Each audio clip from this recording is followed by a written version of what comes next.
গণতন্ত্র প্রতিষ্ঠায় চরমপন্থা জায়েজ, আর ইসলামের স্বার্থ রক্ষায় চরমপন্থা সন্ত্রাস। এই ভাওতাবাজি বাংলাদেশে চলবে না। শুধু ইসলাম প্রতিষ্ঠার ক্ষেত্রে আন্দোলন, মিছিল, মিটিং আর জিহাদের কথা বললে চরমপন্থা সন্ত্রাস বলো, গণতন্ত্র প্রতিষ্ঠার সময় তো চরমপন্থা গ্রহণ করো তোমরা। 5ই আগস্ট যে দেশ স্বাধীন করছেন, শিথিল পন্থায় না মধ্যপন্থায় না চরমপন্থা? শুধু চরম না, খুব চরম।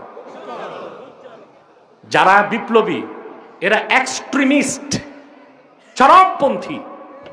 চরমপন্থা ছাড়া মধুর কথা দিয়া দুনিয়ার কোথাও বিপ্লব সফল হয় না। যারা বিপ্লব করছে, এটা বিপ্লব না, এটা অভ্যুত্থান ছিল। কি ছিল? বিপ্লব ভিন্ন জিনিস। বাংলার মাটিতে বিপ্লব হয় নাই, আরেকবার হবে সামনে, ওটা আল কোরআনের পক্ষে ইনশাআল্লাহ। এটা যেটা হয়েছে এটা অভ্যুত্থান। এটা কি?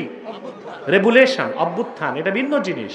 আর বিপ্লব অন্য জিনিস। এটার ব্যাখ্যা আমার লেকচারে আছে, দেখে নিয়েন। তা আপনারা খেয়াল করেন, চরমপন্থা লাগছে না? পুলিশ গুলি করছে, ছাত্র জনতা অসহায় অবস্থায় যা যা যা পাইছে হাতে, জুতা, স্যান্ডেল, ইট, পাটকেল, দোনোদিকে রক্তপাত হয়েছে। চরমপন্থা ছিল কি না? তাহলে গণতন্ত্র প্রতিষ্ঠায় চরমপন্থা জায়েজ, আর ইসলামের স্বার্থ রক্ষায় চরমপন্থা সন্ত্রাস। এই ভাওতাবাজি বাংলাদেশে চলবে না।